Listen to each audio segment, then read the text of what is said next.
Todo político, pré-candidato a vereador, influenciador e etc. precisa contar uma historinha, precisa ter uma aventura para viver, um storytelling para mostrar aos seus seguidores como ele está combatendo o mal. E aí, no caso dos influenciadores da direita, dos candidatos da direita, eles têm que mostrar que estão combatendo o comunismo, o STF, os bandidos de toga e etc. Aí eles vão viver essa grande aventura ao lado do Bolsonaro, que se acovardou reiteradamente para os bandidos de toga, que permitiu que os comunistas, que o STF, que os vagabundos fizessem o que bem entendessem no Brasil. O Bolsonaro que se acovardou e permitiu que seus leais apoiadores, que estavam na porta do quartel, fossem presos, enjaulados, postos no chilindró. Bom, essa aventura não parece muito empolgante. E aí você tem o Pablo Marçal chegando e prometendo praticamente a mesma aventura que o Bolsonaro prometeu lá em 2017, 2018, eu diria em 2016, ele já vinha prometendo esse combate, essa luta contra o mal. Bolsonaro mentiu em absolutamente todos os aspectos e a luta que ele empreendeu contra o mal, na realidade, foi uma luta para salvar a família dele das consequências dos seus atos criminosos, tá bom? Rachadinha, roubo de joias, escândalos de corrupção no ministério.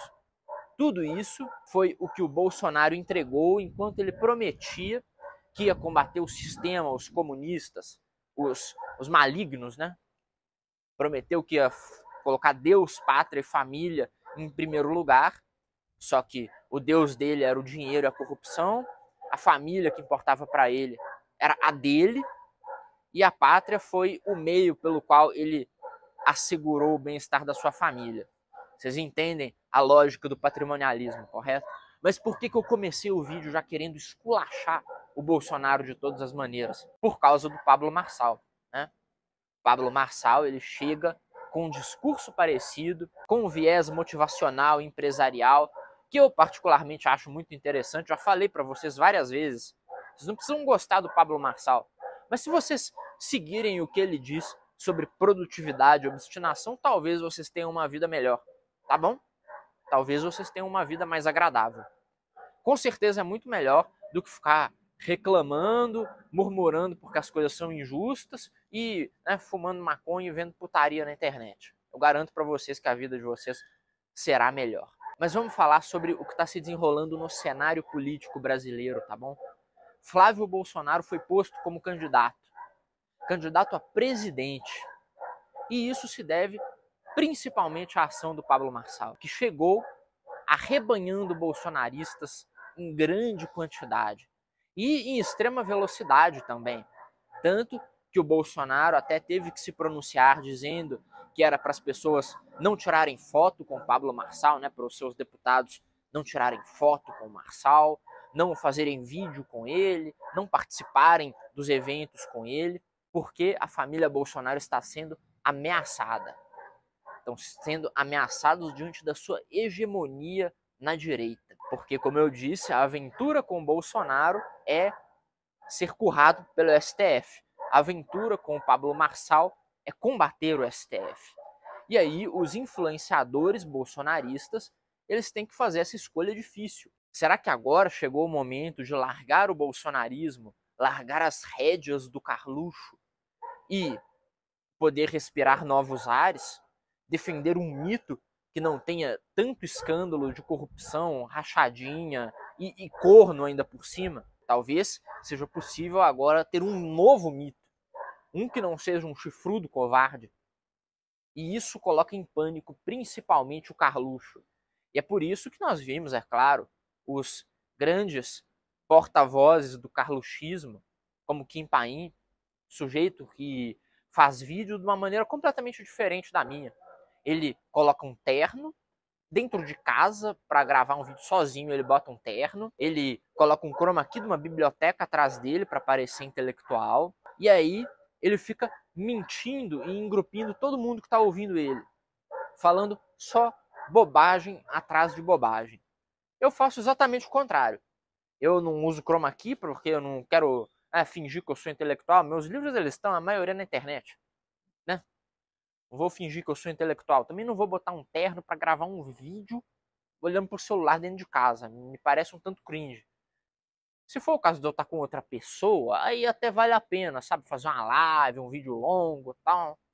Ou falar de um tema mais festivo. Aí é legal, pá, aí é bacana. Até vai rolar algumas vezes. Mas o Kim Paim, que é o extremo oposto da autenticidade, ele resolveu atacar o Pablo Marçal já há muito tempo. Vem detonando o Marçal, tentando colar no Marçal a imagem de que ele é como o João Dória. Porque os bolsonaristas, eles inventaram que o João Dória é a pior coisa do mundo, odeiam o João Dória com todas as forças, e aí querem dizer que todo mundo que não é Bolsonaro é cria do Dória, como se ele ainda tivesse algum tipo de ação no cenário político, pelo menos em larga escala. Até onde eu sei, ele não tem participado de quase que absolutamente nada em matéria de política, em matéria de vida pública. Está fazendo alguma coisa, está lá nos bastidores mais profundos e rasteiros que existem, e a gente nem está sabendo sobre isso. Mas começou o cancelamento do Pablo Marçal. Começaram a atacá-lo com o objetivo de assegurar o mando do bolsonarismo no campo da direita. E bem, olha que interessante. Não parece que está dando tão certo. Porque o Pablo Marçal continua crescendo, continua tendo seguidores, continua aparecendo, continua falando com a população normal. Isso é uma preocupação para os bolsonaristas, porque enquanto eles controlam a bolha de pessoas mais radicais e mais malucas, esse Pablo Marçal, ele, por causa do seu discurso de coach messiânico, ele consegue falar com gente normal que está fora da política. E isso aí é importantíssimo para viabilizar uma candidatura. É por isso que ele está aparecendo nas pesquisas já com 10%. Não é pelo fato dele ser o cara da direita, bolsonarismo e etc. O bolsonarismo está muito fechado com o Nunes. O Pablo Marçal, ele está aparecendo com essa quantidade de votos porque ele tem uma penetração lá na classe C, D, E, de pessoas normais que escutam ele. E talvez esse seja o maior desafio para os bolsonaristas manterem o seu rebanho. O aparecimento de alguém que seja um influenciador de direita, mas que não dependa do endosso do Carluxo. Explicar para vocês como é que funciona isso. O bolsonarismo, ele é como se fosse uma grande companhia. Imagine, uma empresa listada na bolsa, o bolsonarismo.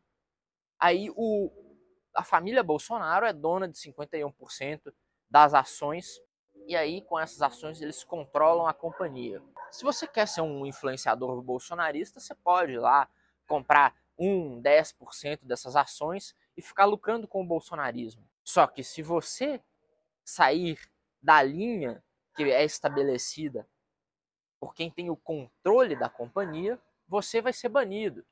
A sua posição vai ser diluída de alguma maneira, aí você vai se ferrar de alguma maneira, tá entendendo? Eles vão acabar com você. E se você só tem bolsonarismo na sua carteira, olha, essa analogia ficou legal, hein? Imagina. Você tem só bolsonarismo na sua carteira, você depende completamente daquela companhia. Então, você tem que defendê-la a todo custo. Não dá para você falar da rachadinha, não dá para você falar da covardia diante do STF, porque se a empresa falir, você fale junto.